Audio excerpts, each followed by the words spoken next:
नमस्कार मित्रों, एक बार फिर स्वागत है हमारे YouTube channel AA study point पर। आज हम बात करेंगे रिमेनिंग जो समास बचे हुए हैं। सेकंड समास का सेकंड पार्ट तक कंप्लीट कर दिया था, ये थर्ड पार्ट है। इसमें कर्मधारय समास और अव्ययी भाव समास को डिस्कस किया गया है। तो कर्मधारय समास कहाँ पर होता है? जिस समास के प्रथम पद, जो समास है उसका प्रथम पद क्या हो? विशेषण हो, और या फिर उपमान हो, तथा द्वितीय पद जो है विशेष या उपमेय हो। अर्थात विशेषण विशेष्य तथा उपमान उपमेय का संबंध रहता है, उसे कर्मधारय समास कहते हैं। कर्मधारय समास में द्वितीय पद के अर्थ की प्रधानता होती है, इसलिए कर्मधारय समास को तत्पुरुष समास का भेद भी माना जाता है। ठीक है। कर्मधारय समास में प्रथम पद विशेषण या उपमान होता है तथा द्वितीय पद विशेष्य या उपमेय होता है। किसी सामासिक पद में शब्द आगे पीछे होते हैं, परंतु उनमें विशेषण विशेष्य तथा उपमान उपमेय का संबंध सदैव बना रहता है। ठीक है। जो कर्मधारय समास है, इसमें यदि किसी सामासिक पद में निम्नलिखित चार स्थितियों में से कोई स्थिति बनी रहे तो वहां पर कर्मधारय समास होता है। पहली स्थिति क्या है? विशेषण विशेष्य से युक्त पद होने पर, उपमेय उपमान से उक्त पद होने पर, रूपक आलंकारिक से युक्त पद होने पर और उपसर्ग से प्रयुक्त पद होने पर। अगर ये स्थितियां बन रही हैं तो आपका कर्मधारय समास हो सकता है। जैसे सर्वप्रथम हम बात करेंगे विशेषण विशेष्य से युक्त पद होने पर। यदि किसी समस्त पद में विशेषण विशेष्य का योग हो रहा हो तो ऐसे सामासिक पद का समास विग्रह करते समय विशेषण और विशेष्य के मध्य है प्लस जो लगा दिया जाता है। जैसे अल्पसंख्यक, अल्प हैं जो संख्या में। ठीक है। महेश्वर, महान है जो ईश्वर। परमेश्वर, परम है जो ईश्वर। महानवमी, महती है जो नवमी। अधभरा, आधा है जो भरा। तो यहाँ पर विशेषण विशेष्य का कॉम्बिनेशन है। ठीक है। अगला हम देखते हैं उपमेय उपमान से युक्त पद होने पर।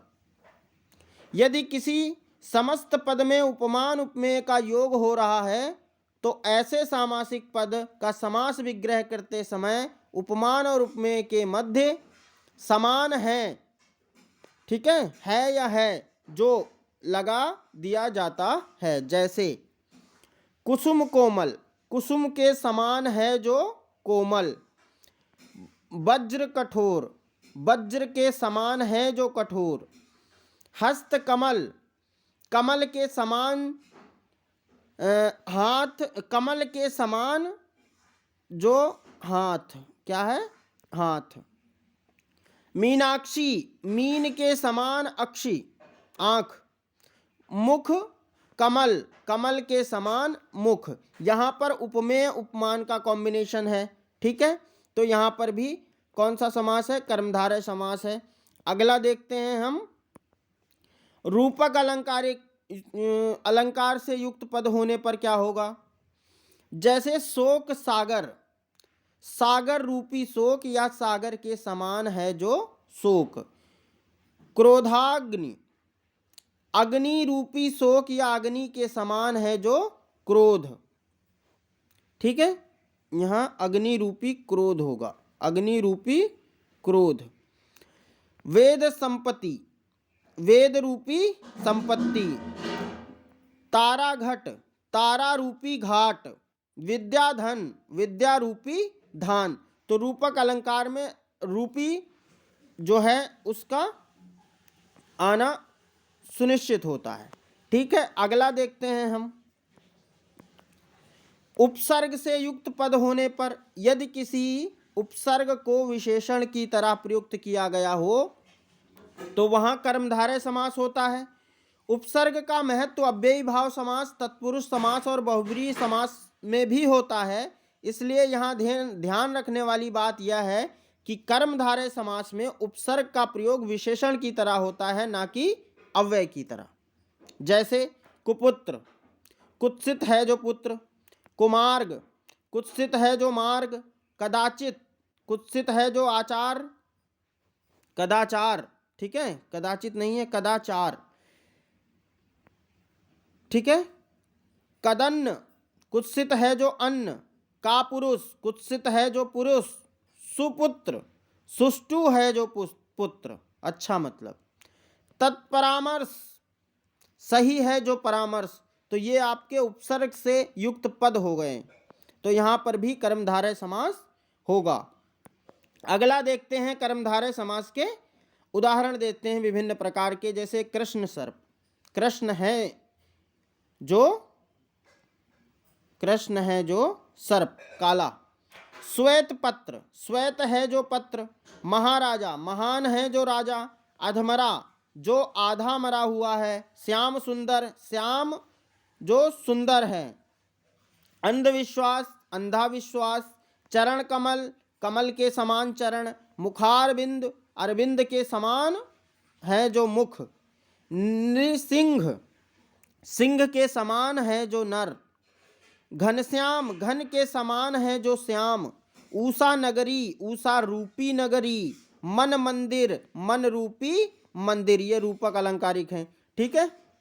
लेकिन ये सारे किसके उदाहरण हैं? आपके कर्मधारय समास के उदाहरण हैं। अगला, यदि विशेषण पदों का दोहरान या पुनरावृत्ति हो वहां पर भी कर्मधारय समास होता है। जैसे लाल लाल, काला काला, सफेद सफेद, यहां पर भी क्या होता है? कर्मधारय समास होता है। अब हम बात करेंगे अव्ययी भाव समास पे। जहां प्रथम पद या पूर्व पद प्रधान हो तथा समस्त पद क्रिया विशेषण अव्यय हो उसे अव्ययी भाव समास कहते हैं। यदि किसी समासिक पद में प्रथम पद उपसर्ग या अव्यय हो तो उसे अव्ययी भाव समास ही माना जाता है। किसी समासिक पद में संज्ञा या अव्यय पद की पुनरावृत्ति होने पर भी अव्ययी भाव समास ही माना जाता है, ठीक है। तो अव्यय क्या होते हैं? अव्यय वो होते हैं, ऐसे शब्द होते हैं जिनसे लिंग और वचन कारक पर कोई भी प्रभाव नहीं पड़ता है, वो अव्यय होते हैं। उनके लगने से पूर्व में या अंत में तो क्या होता है? अव्ययी भाव समास होता है। अव्ययी भाव समास में प्रथम पद प्रधान होता है, लेकिन कुछ उदाहरण ऐसे भी हैं जिनमें द्वितीय पद भी प्रधान हो जाता है।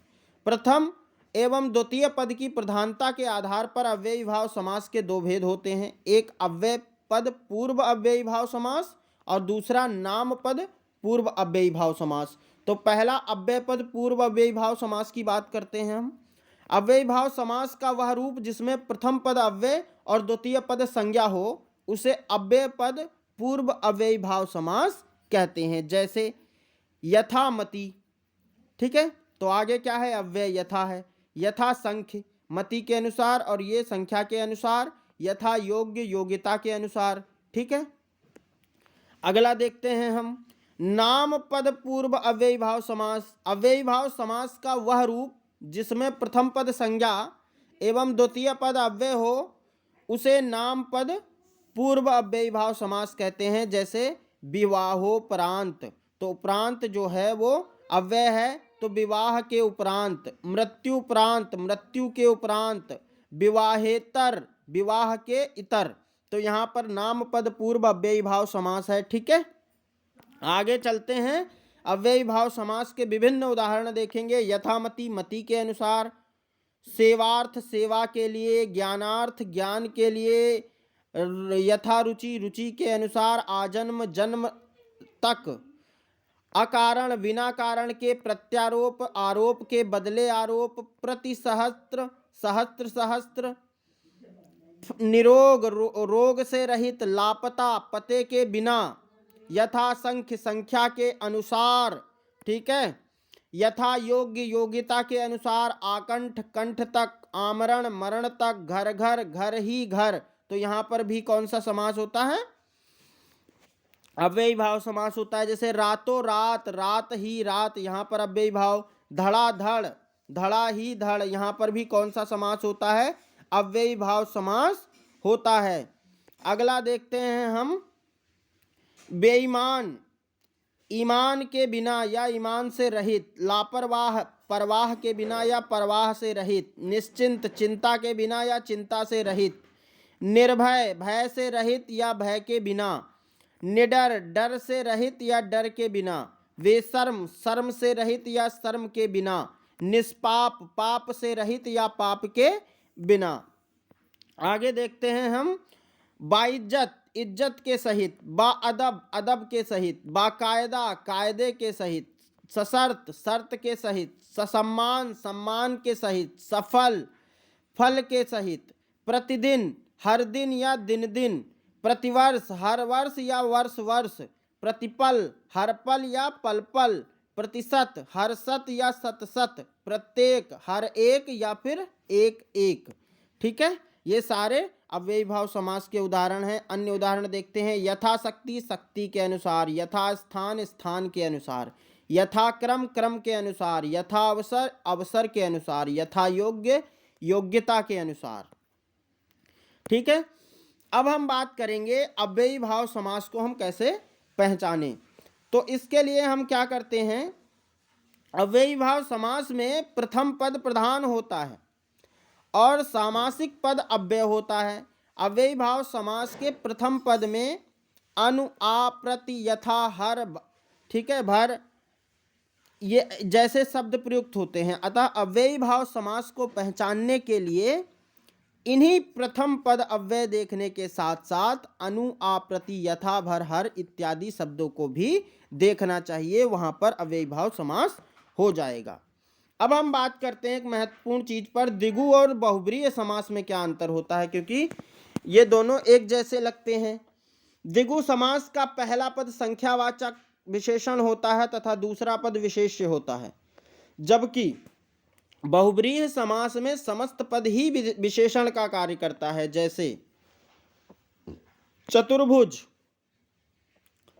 चतुर्भुज, चार भुजाओं का समूह, तो यहाँ द्विगु समास हो जाएगा। चतुर्भुज, चार हैं भुजाएं जिसकी, अर्थात विष्णु, ये बहुब्रीहि समास हो जाएगा। ऐसे है पंचवटी, पांच वटों का समाहार, ये द्विगु समास हो जाएगा। और पंचवटी, पांच वटों से घिरा हुआ एक निश्चित स्थल, अर्थात दंडकारण्य में स्थित वह स्थान जहां वनवासी राम ने सीता और लक्ष्मण के साथ निवास किया था, तो ये आपका बहुब्रीहि समास हो जाएगा, क्योंकि ये तीसरे की तरफ इशारा कर रहा है, किसी अन्य पद की तरफ।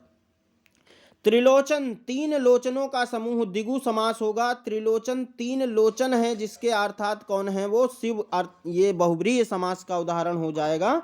अगला देखते हैं हम, दशानन, 10 आननों का समूह, तो हो जाएगा द्विगु समास। और दशानन, 10 हैं आनन जिसके अर्थात रावण, तो ये कौन सा समास हो जाएगा, बहुब्रीहि समास हो जाएगा। इस वीडियो में इतना ही। अगर हमारा वीडियो अच्छा लगा तो हमारे वीडियो को लाइक करें और हमारे चैनल को सब्सक्राइब करें और अपने दोस्तों के साथ शेयर करें। धन्यवाद।